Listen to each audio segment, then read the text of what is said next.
And you are welcome along to the special Halloween Day edition of the Huddle Breakdown, where neither of us had the respect for the holiday to get dressed up, other than two kind of maybe chubby, slightly balding middle-aged Celtic supporters. Is that what we're going at as to our Halloween Day today? Alan, I don't know about you. That's what I'm going as apparently. That's my costume. Yeah, I've covered up the handsome, good-looking one with a fat middle-aged balding bloke look. It's Yep. always a winner that at Halloween. Yep. Always a crowd pleaser in my household as well. So yes, James here hosting. My good friend Alan Morrison from Celtic by Numbers. Um, I think Celtic got in costume in this past week too. I think they went as the Batman villain, Two Face. So between Wednesday last week and the game against Hibs, my goodness, from just a handsome devil to an ugly villain within the span of 3 days. So yeah, we're gonna review that glorious display of footballing excellence and entertainment on the weekend, and then we'll look ahead a little bit to tomorrow's game against St. Mirren. Um, so yeah, Alan, what's your kind of high level take on the performance and result from the weekend, and then we'll kind of dig in with some very meaty issues that I think are going to come out of the conversation. Yeah, I think so. Just to tee up, what I would like to get into is just thinking about what Rogers said before the game about in response to a question about, you know, his team where I can't, and I'm sorry, I can't remember the exact quotes. I've just not had enough time to go and look at it. But it was roughly along the lines of, would the team be tired after the exertions in midweek, and would you be looking to sort of rotate the squad, etc. And Rogers gave a very bullish, quite spiky actually answer to that, and then picked the same team. So I want to get into that a little bit. What the impact of that was, use of the substitutes, etc., which got mixed reactions, I think, from what I can see across the Celtic sphere. Um, Listen, this was a game where uh, Celtic have got a terrible record at Easter Road, right? And this was yet another. And again, I haven't had time yet to dig into that record at Easter Road and see what the sort of trends are, because losing 4 goals in a game when the league's won is a little bit different to is a specific context, coming off the back of playing a really, really top side and giving everything on the pitch in that game is another context. So all these things are important. So, but nevertheless, we do seem to have an awful. I think it's 2-12 now. We've won at Easter Road, which is, but in the context of Scottish football, it's possibly our hardest away game of the season, actually. But possibly. No, it wasn't. It wasn't great from a creativity point of view. It wasn't great from an entertainment point of view. So, but yeah, I think there's a lot of things to get into in terms of the team that was picked and the subs that were used. Yeah, I so again, just from a statistical perspective, kind of your normal Celtic dominating possession. I think the part that was alarming to me quickly was, and I mean alarming in the sense of, oh boy, maybe we have another relatively competent manager to confront in the league, is It's good. um, yeah, it is, he set up, he seemed to learn maybe from their experience at Ibrox, and I think their manager, looked like he maybe uh, applied some lessons from that experience and set up pretty defensively and almost, as I worry about chronically is these that next tier of quality in the league, kind of the Hibs, Hearts, Aberdeen, playing that more pragmatic defensive counterattacking, particularly at home, at their home grounds against us, playing for the nil-nil pretty much. And that looks to me like how they set up and did a pretty good job of it. They're pretty well organized and tough to break down. And, as we've talked about in recent weeks, that's a point of concern that we've had as far as creative play out of the wing positions. And um, so, yeah, for the first hour, basically, there wasn't much in the game. I mean, it was even from an XG perspective, shots. I mean, it was not it was like Chinese water torture from an entertainment perspective. And then yeah, the subs actually brought a little bit to the game, and so yeah, what are your thoughts there? I know you've done a little bit of work on looking at the creativity and how things went. And let's obviously, we'll talk about the injury part too, because I think they probably changed the game to a degree as well. But yeah, what are your thoughts on how the subs and the performance levels kind of progressed? Yeah, so I was very keen to look at the play of the wingers. This is something which I think was flagged up earlier in the season that without Jota, without Abada, without the sort of balance of Jota and Maeda giving different problems to a defence, we've really been lacking, I think, this season in terms of wing play. And this was probably the worst example or the best example, whatever you want to of that phenomenon. But I think again within the context of Rodgers gave a very spiky response to the fact that, oh, these are professional players. This is what it takes to play for Celtic. You play twice a week. They're all hard games. Get on with it, type of thing. Was more or less his response to the question that I teed up earlier. And then, sure enough, he played exactly the same team that finished the. Well, it's essentially Bernardo replaced Hatate. Otherwise, it was the same team that started in midweek. But all the evidence up to, like as you say, up to when the second half subs came on was that this was an incredibly tired team because and how does that manifest itself? It manifests itself in I think there's a couple of things happening. So you've replaced a high risk taker in Hatate with a player in Bernardo that I don't think we really understand what he is yet, but he looks to be quite strong defensively. And we haven't seen a lot of his kind of creativity yet, and he certainly hasn't been taking much risk in his passing, or getting. Even though he was the most forward of the three central midfielders, and effectively replaced Tati in that role, supporting Kyogo, we didn't see a lot of him in that sense. So you're kind of one down in terms of you've taken out somebody who can do unexpected things like Hatate can, that open up defences, and replace them with somebody who looks to be incredibly competent in some of the skills that Matt O'Reilly's got, which are pressing, closing down the opposition, being quite athletic, which is what we've been calling for. But this is a really delicate balance. So therefore, the onus really, in terms of attacking creativity, chances, then falls to the wide players. And so what I did during the game was I actually documented every on-ball action that both wide players played. Now, I've not quantified this. I've not put any numbers around it yet, but I'm going to write it all up. But just to tee that analysis up, really, is that a couple of things. So one is that Maeda got on the ball probably half as much as Palmer did, and I'm just looking back through Maeda's on-ball actions, and there was, I think, one, two pack passes out of all of his actions, and the rest were either passes backwards, forward passes that didn't really progress that much, one shot at goal, a couple of square passes, one failed take on or dribble, one cross that didn't didn't make it into the box. And otherwise, it's all passing backwards or losing the ball. And then we look at Palmer. Palmer was far more involved in the game. Scales, in particular, did a good job of finding Palmer wide on the left. And again, he actually had the highest XG of any player on the pitch, but none of them were significant chances. They were all long shots from outside the box or even wider than the box. And again, I'll document this and I'll try and sort of quantify it. But essentially, it's a story of either losing the ball in the final third without doing anything with it, or passing backwards.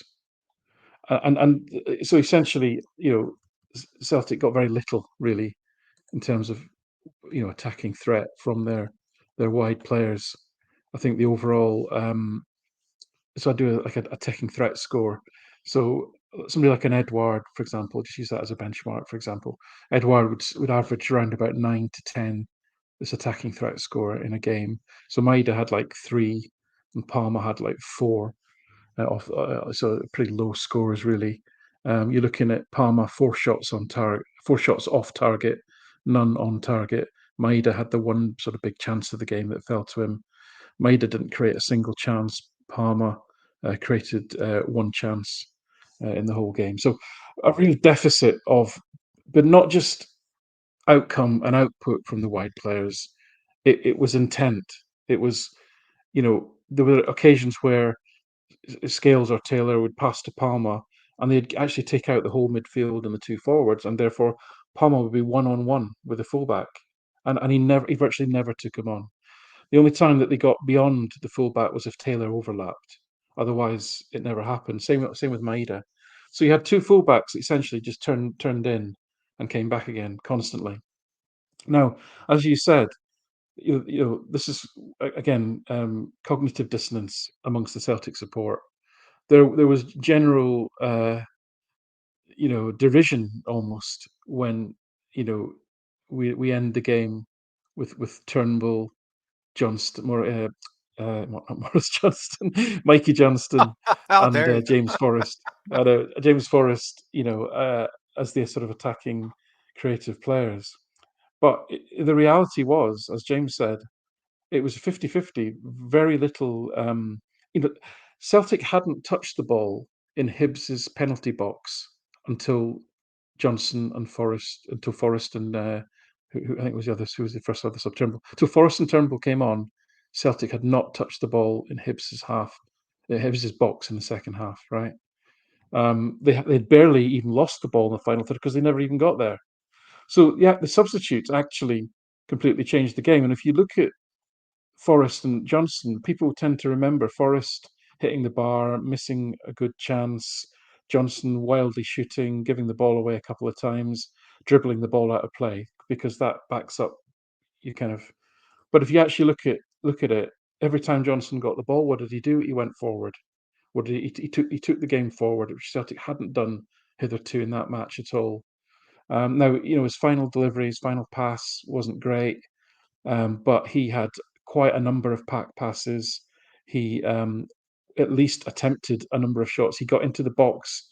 Him and in fact, I think him and Forrest got into the box more than any other opposition box more than any other player. Forrest got in 6 times. Turnbull and Johnson got in 4, and that was it. O'Reilly 3. So they completely took the game to Hibs. I know Hibs were probably tiring at that point. You could argue, and that definitely is a factor. It's easy to be wise after the event and all that. But all of this, and I know that the outcome wasn't there and Celtic didn't score, but actually, there's an argument to be made, I think, that should Rodgers have actually started with quite a refreshed team, because to me, as much as you might not have liked some of the end product of Forrest and Johnston, they at least drove forward and they at least got into the box and they at least made things happen. They at least tried to push Hibs back, which hadn't happened, virtually hadn't happened at all in the preceding 60 minutes. And similarly, would a Turnbull have been more effective than a Bernardo in that game, given Bernardo's hadn't started, never played that intensity of game before against that sort of level of opposition. Again, easy to be smart after the event, but it just struck me that the subs made such a difference, and yet the reaction amongst a lot of Celtic fans was so negative because of who the subs were. But actually, if you look at what happened, it was a massive improvement. Yeah, it was. It's one of those games I think where the longer it stays 0-0 and how horrible the entertainment value or lack thereof was, that you get this cascading exponential rise in disgust by the point where whoever comes on as a sub, unless they pull the game out, it's almost, they're going to end up with um, getting slaughtered from a sentiment perspective. And to your point, I think there's such um, anchored views on those players at this point. I mean, Forrest, we've always talked about the dichotomy with him and how long he's been dealing with, initial kind of anchoring from when he was a young player. Um, and I mean, Mikey Johnston, I think you might even admit I certainly still have my biases towards him just because of the how abject some of his decision making's been, and we've talked about that over the years too. So yeah, we're certainly not claiming immunity to these kind of impulses, but yeah, you know, there are certain events that take place in a game that, particularly when people have kind of an anchored bias, that just inflame it. And um, Johnston committed one of them, which is just dribbling the ball out. So forget about it. Right there, that's gonna be a big problem. And then the second one is when people just pass the ball out, just right out of play, and there's a miscommunication or missed vision in sight of the teammate. Um, so yeah, I actually thought, there was even watching the game, I noticed a different energy and picking up. And um, so let's transition then to talk about the impact of it's certainly not a topic I want to keep returning to, but we have to because it keeps happening. The news with Hatate out at least to Christmas or after Christmas, I think Roger said yesterday. To me, that and um, had a follower tweet me yesterday about the collagen comment. Um, and I joked with him that I thought that's what I have in my butt implant. I thought that was like something that people put in lip implants, and when you want that big round tushy that people get implants for these days. But yeah, Roger's talking about collagen levels, and to me that speaks of a tear of a tendon, a hamstring tear, which again is something that Kyogo suffered under Ange and had to have surgery and was out 3 to 4 months. And as I keep saying since the announcement of Rogers' return back in June, any of these as a one-off, it's not surprising that these kind of players have soft tissue injuries. Um, but you can't just take it in isolation. It has to be put in a broader context.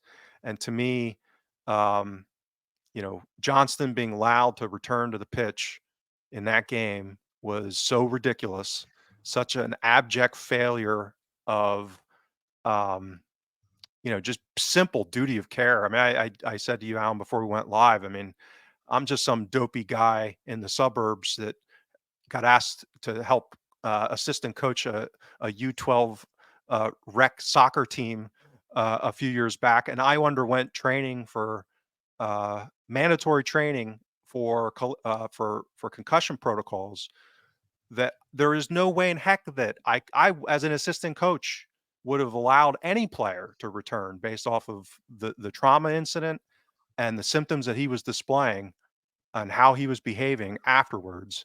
Um, so it's just once again, I mean, at what point do you just throw your hands up and say, "What the heck is going on here?" From from a sports science and really a health perspective, far as how these players are being taken care of. And I keep coming back to this issue of culture, which is I just that's why go back to this Johnson issue, which is you can't allow players that are concussed to make the decision to go back onto the pitch. I mean, it's that's nuts. If So any to me, if any player on that that just pitch speaks is to going to this being yeah, upside down. It makes no sense. if any player on the pitch is going to insist he's going to go back on the on that field, it's going to be Alistair Johnson. Exactly. Yeah, and it's this goes back to the tyranny stuff that I've cited in the past, and how Kyogo was allowed to basically sever his hamstring, and so I have no idea. Maybe Hatate does have a genetic thing, or maybe there's something going on here relative to his specific incident and his body and health. But again, the pattern here is just and this is where I talked about repeatedly in recent weeks about the stacking of risks and the recruitment window being not as good as we had hoped. Now the squad depth, and now you have another bout of injuries here. And I shared an article. Again, I'll get my cross sports reference in. There's a first baseman for the Yankees named Anthony Rizzo who experienced the trauma event back in, I think it was April or maybe early May. Had passed all of the concussion protocols and you know um, was allowed to return after not that long being out of the team, and then just performed dreadfully for months. And they had to go through another battery of tests to really identify that, oh, indeed he had a concussion, and that he was still suffering from kind of the lingering effects of this stuff. So again, I have no Mm. idea what with Johnston. Who knows? I'm not, you know, someone trained in these things other than dopey youth football or soccer. But what I do know, because I'm married to a doctor, and this qualifies me, just like in Larry David's show, Curb Your Enthusiasm, is allowing him to go back on the pitch like that makes that worse. Meaning that the fact that he was not immediately removed and cared for, um, can make all of this stuff worse. So, yeah, it's just now we're back to this cycle of potential injuries returning, and midfield we're left with not a lot of depth there. Well, there's certainly numbers, but we don't know what we've got. I think that's the problem. But I mean, you're coming back to the injuries. I think the Johnson thing, had echoes of I think Lustig quite a few years ago, where he whoever it was, as you say, the decision should be taken out of the players' hands, right? If they've had a head knock like that, the doctors should really err on the side of caution and really remove them from the field. It's just ridiculous. It was obvious that he was in severe discomfort. And as you say, it's a cultural thing. The player's always going to want to play on, and if the doctors hide behind that as an excuse to let them carry on, then that's unforgivable. They need to, they need to be very firm about, and as I say, even if it's an irritant to the manager, and they might seem okay, you've got to err on the side of caution when it comes to sort of welfare in that sense. The Hitati one, he's now got a bit of a history of hamstring injuries. Now, I don't. Again, I suppose the specifics around him are, one, I'm still a little bit perplexed as to how someone gets that degree of hamstring injury in the first minute of a game, right? Because that all to me makes me wonder about the quality of the warm up, etc., and the conditioning, and also what are we doing? Again, we come back to this predictive software. What are we doing to monitor these things to spot weaknesses? And that and then the more broad issue is, how are we deciding that all the players that played on Wednesday night, what where's the what are the KPIs? What are the stats that they're using? What is the intelligence that they're using to say, well, how if 100% is match fit, no issues, blah blah blah, and I'm sure very few footballers are there, right? But where are they? Are they 80? Are they 85? Or some of them, there'll be different stories for different players for sure. Um, but to me, how are you? Is it just a matter of faith that you put the same players on the pitch, tell them they're playing for Celtic, and that you have 2 hard games a week and get on with it, and therefore they will play well? Well, clearly they won't. And I think, the third thing that comes out of this for me, and this is gonna be really tough for people to swallow, is that the reality of where we are today is that the likes of James Forrest and Mikey Johnson and David Turnbull, they're not that much worse if than the ones that we're picking in the first 11. There really isn't that much between them, and therefore, if there's any significant doubt about match readiness, about conditioning, about fitness, etc., then swap them out. We've got a huge squad, as Rogers said, got a huge squad. Some of these players we haven't even seen yet, like at home, we've hardly seen any minutes from at all.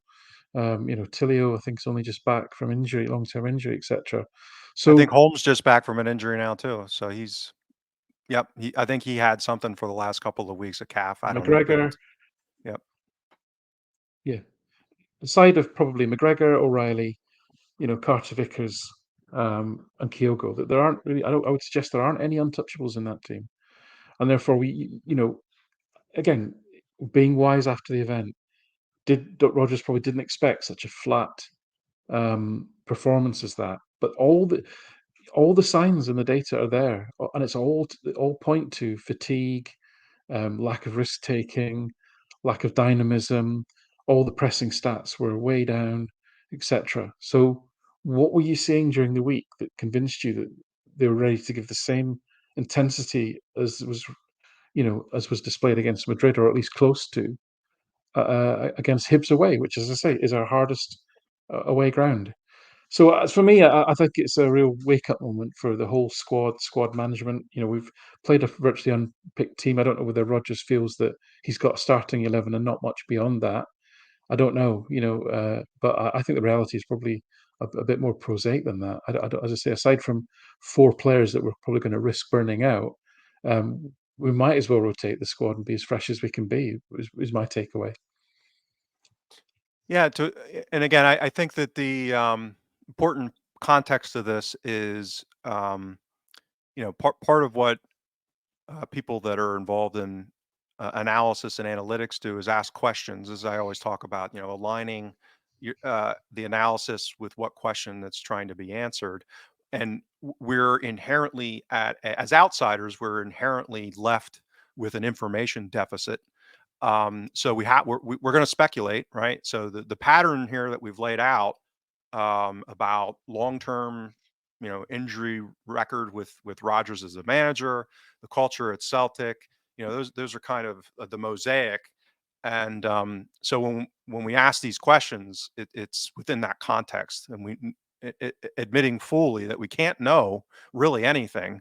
Um, but that, it's the old smoke versus fire type of thing, where you connect some dots, and legitimately, I think, ask the questions, which is what's going on here, and what's being done. Because to me, it's, as I went on, a couple of times about the Tierney incident and situation and experience, is it's not only a question of, and I think there is some, the culture aspect of that relative to duty of care, and that's evolved over time, and I think that, increasingly it's more difficult, but I think reasonable people can disagree on where that line is, right? Where's the grin and bear it and play through some injuries versus, where's that duty of care issue? But to me, you reach a certain point where it's just like asset management, people management stupidity, where you risk losing guys like Hatate for 4 months, or like we did with Kyogo. And we're at the point now where if we lose Kyogo for 4 months, I mean, that's a that's like, league risking level of concentration of risk now with one player, Yeah, where I would legitimately begin to fear, not like my normal paranoia because it's just there always, but like analytically, oh boy, um, we might lose the league now kind of paranoia. uh, if we lose somebody like that for 4 months. So that's the level here of competitive yeah. impact and asset management, and it's crazy. Yeah, I agree. I mean, O'Reilly's soon going to get exhausted out of his sparkling form if he continues to play 90 minutes every single game. And the way McGregor, that he's as they've playing, demonstrated, because he's yeah, got exactly. It's all he's got the action. pedal to the Yeah, it's metal. all Yep, action. Yeah, yep. all action, all action. He's all over the field. He covers McGregor and he breaks into the box. He's doing all that. McGregor himself, his decline is well documented. It's a fact. And Carter Vickers has come back off a long injury. Kyogo's 28, had a bad hamstring injury. All these things are there. All these things are risks, absolutely. And again, what we're saying is, look, this is what the data says. This is what the patterns look like. Again, these are questions. We don't know, as James says, but you want what you want to see is good squad management, good duty of care, good sense of responsibility, really. So listen, uh, I think this is it's not just a sad. It's worth saying, as I keep saying when we have this conversation, this isn't just a Celtic thing. I suspect you see the same thing at virtually every professional football club, to be honest with you. But we want our Celtic to be the best version of themselves all the time, which is part of the reason for this show. So we'll call it out in that sense. But in terms of back to the game, James, I think. Again, it was one of these where we keep talking about XG differential, which I think is really important because it actually highlighted it was the best indicator of Ange Ball in terms of its success in domestic terms, and we continue to actually linger a long way behind that level, which is a worry. And people scoff at these expected points tables, but they've worked well in the past. They're showing sort of almost parity at the top of the league at the moment. I know we've had the harder games. I know we don't get helped out with late penalties and all that stuff, but Poor all Enda. that Did is you see true. poor Enda? I mean, he's not here to Y- defend himself, but he got I think he got the Carrydale Street meltdown anointment this week, and All right, very good. you didn't see that? Oh yeah, he went No, no, I viral. didn't see. Oh yeah, he went viral. Yeah, yeah. It's well, listen, I think even Ender's recognizing there's a pattern. And by the way, just on that, I'll cover that off quickly. You know, two penalties at Ibrox, both of them were penalties. Absolutely no doubt about that. No, no, no issue with that. But the point that people will deliberately miss, is that you know, think about what has revealed itself about the standard of refereeing in Scotland since VAR was brought in, right? And the same thing happened in many countries, but it kind of pulled the curtain back a little bit on the workings because you suddenly had more of them, and you suddenly had more people making bad decisions. Um, and how many poor decisions have there been in the league? And this is about a question of competence, right? So every single manager has probably got numerous horror stories in the league about this decision, this penalty, that penalty. Why didn't we get this? You see it every week. One week it might be Motherwell, next week it might be Kilmarnock. Celtic went through a horrendous run when it first all came in. So you would think then that almost proves the point that there's a level of incompetence operating here, and it seems to infect everybody in the league, except it doesn't, because there's one team that doesn't seem to suffer any jeopardy, doesn't seem to get that dodgy penalty against them, doesn't seem to get that rather harsh sending off that everyone else seems to get. That's the issue. So yes, there were penalties, but my God, they were always going to be given. There was never going to be a case of, oh, we missed that one. Oh, we're not sure about that. We're going to err on the side of caution, and it's the last minute. Oh, that always happens in the box. I'll not give that one. Right? None of that. None of that. So that's the issue, and that is the issue. And even dear old Ender has now spotted it. And he was honored for it. So let's maybe we'll put a bookend to the Hibs game, and let's move on to looking forward to St. Mirren, who's been an interesting team so far this season. I've taken a look at them a little more closely in preparation for today, and they've been, let's call it, materially overperforming. So, and what I mean by that is they're scoring goals at a level that's significantly above what their chance creation would suggest. And again, we're talking about a relatively small number of games, so that's not abnormal. But it does indicate maybe that maybe the underlying fundamentals of their performance levels aren't quite in line with where they are in the table, um, which is good and bad from my perspective because again, I'm always hopeful of teams that show up at Celtic Park to maybe have a go, and I suspect that might not be the case with Mr. Robinson. He's a pretty good manager within the context of the league, and usually well organized. Um, in looking at what they've been doing for the most part when they're away, in particular, but when they're playing kind of top 4 or 5 wage bill teams, the big Glasgow and Edinburgh clubs and Aberdeen, um, setting up kind of in a 5-4-1. Whereas when he's playing, Dundee at home, he's going 3-4-3. So obviously that's fluid, but if you look at kind of where they're setting up defensively, average line and what metric defensive distance, I don't think they're going to park the bus in the sense. They're unlikely to park the bus in the sense of cratering completely around the 18. But I think they'll play kind of a mid block to more defensive, and cover the wings and crowd the crowd the middle. They've, I think, smartly converted Gogic to a center back. He's been playing in the middle of the back three, which again, within the context of Scottish football, I think is a pretty athletic, uh, decent pace, kind of strong, skillful guy playing that kind of position, decent in the air, that kind of thing. So I think they're going to be a challenge and an annoyance. And if we don't play much different or better than we did on the weekend, I could see another horrible 0-0. It's kind of a poor outcome. That should, isn't the base case, shouldn't be the base case. Um, kind of generically, St. Mirren at home should be, kind of the 2-0 baseline. Um, but I could see the formula here based off of the blueprint from the weekend that we need to do a better job in multiple aspects in order to prevent that from happening.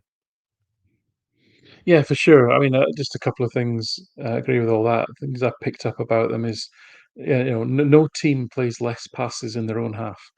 So they just do not play football in their own half at all. And they've actually got the highest long ball passing completion rate. So 15% of long balls that they attempt, they actually complete, which is the highest in the league, bizarrely. Um, and the other interesting stat is that they've got the highest ratio of shots taken in the box, which suggests some smarts being applied. So what I mean by that is 79% of their attempts at goal occur within the box. That's 13% more than Celtic. So they're a team that they'll. But having said all that, as James said rightly, they are massively overperforming their expected goals. Their expected goals are something like 1.67 per game, and actually they're scoring just over one a game.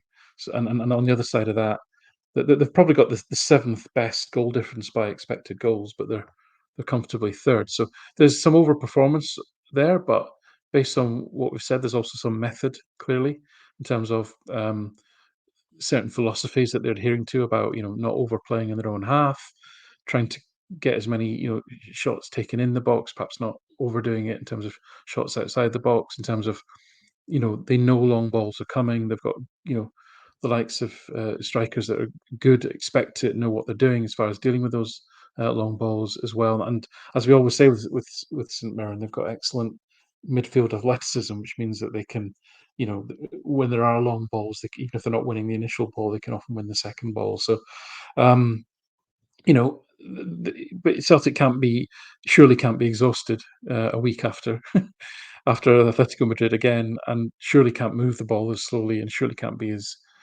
risk averse in terms of when the creative players get the ball in the final third.